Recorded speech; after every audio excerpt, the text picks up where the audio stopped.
Kejadian pasal 42. Saudara-saudara Yusuf pergi ke Mesir. Setelah Yakub mendapat kabar bahwa ada gandum di Mesir, berkatalah ia kepada anak-anaknya, "Mengapa kamu berpandang-pandangan saja?" Lagi katanya, "Telah kudengar bahwa ada gandum di Mesir. Pergilah ke sana dan belilah gandum di sana untuk kita, supaya kita tetap hidup dan jangan mati." Lalu pergilah 10 orang saudara Yusuf untuk membeli gandum di Mesir. Tetapi Yakub tidak membiarkan Benyamin, adik Yusuf, pergi bersama-sama dengan saudara-saudaranya, sebab pikirnya, jangan-jangan ia ditimpa kecelakaan nanti. Jadi di antara orang yang datang membeli gandum, terdapatlah juga anak-anak Israel, sebab ada kelaparan di tanah Kanaan. Sementara itu Yusuf telah menjadi mangku bumi di negeri itu. Dialah yang menjual gandum kepada seluruh rakyat negeri itu. Jadi ketika saudara-saudara Yusuf datang, kepadanya lah mereka menghadap dan sujud dengan mukanya sampai ke tanah. Ketika Yusuf melihat saudara-saudaranya, segeralah mereka dikenalnya. Tetapi ia berlaku seolah-olah ia seorang asing kepada mereka. Ia menegur mereka dengan membentak, katanya, "Dari mana kamu?" Jawab mereka, "Dari tanah Kanaan untuk membeli bahan makanan." Memang Yusuf mengenal saudara-saudaranya itu, tetapi dia tidak dikenal mereka. Lalu teringatlah Yusuf akan mimpi-mimpinya tentang mereka. Berkatalah ia kepada mereka, "Kamu ini pengintai, kamu datang untuk melihat-lihat di mana negeri ini tidak dijaga." Tetapi jawab mereka, "Tidak, tuanku, hanyalah untuk membeli bahan makanan hamba-hambamu ini datang.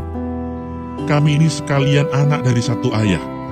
Kami ini orang jujur, hamba-hambamu ini bukanlah pengintai." Tetapi ia berkata kepada mereka, "Tidak, kamu datang untuk melihat-lihat di mana negeri ini tidak dijaga."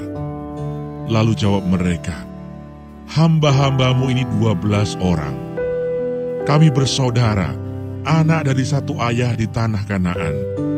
Tetapi yang bungsu sekarang ada pada ayah kami, dan seorang sudah tidak ada lagi." Lalu kata Yusuf kepada mereka, "Sudahlah, seperti telah kukatakan kepadamu tadi, kamu ini pengintai. Dalam hal ini juga kamu harus diuji.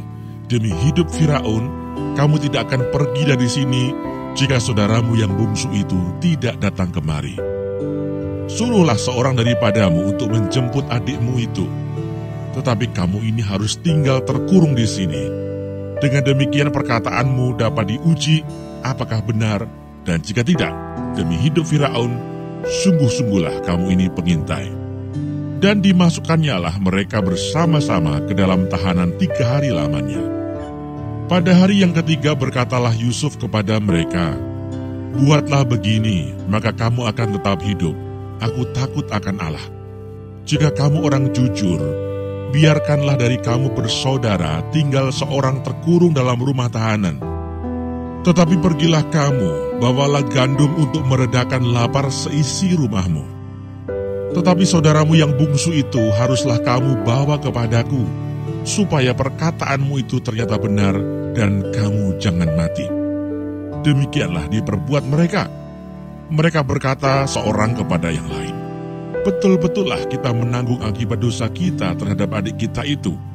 Bukankah kita melihat bagaimana sesak hatinya ketika ia memohon belas kasihan kepada kita, tetapi kita tidak mendengarkan permohonannya. Itulah sebabnya kesesakan ini menimpa kita." Lalu Ruben menjawab mereka, "Bukankah dahulu kukatakan kepadamu, janganlah kamu berbuat dosa terhadap anak itu? Tetapi kamu tidak mendengarkan perkataanku. Sekarang darahnya dituntut daripada kita." Tetapi mereka tidak tahu bahwa Yusuf mengerti perkataan mereka, sebab mereka memakai seorang juru bahasa. Maka Yusuf mengundurkan diri dari mereka lalu menangis. Kemudian ia kembali kepada mereka dan berkata-kata dengan mereka. Ia mengambil Simeon dari antara mereka, lalu disuruh belenggu di depan mata mereka. Sesudah itu Yusuf memerintahkan bahwa tempat gandum mereka akan diisi dengan gandum dan bahwa uang mereka masing-masing akan dikembalikan ke dalam karungnya, serta bekal mereka di jalan akan diberikan kepada mereka. Demikianlah dilakukan orang kepada mereka itu. Sesudah itu mereka pun memuat gandum itu ke atas keledai mereka, lalu berangkat dari situ.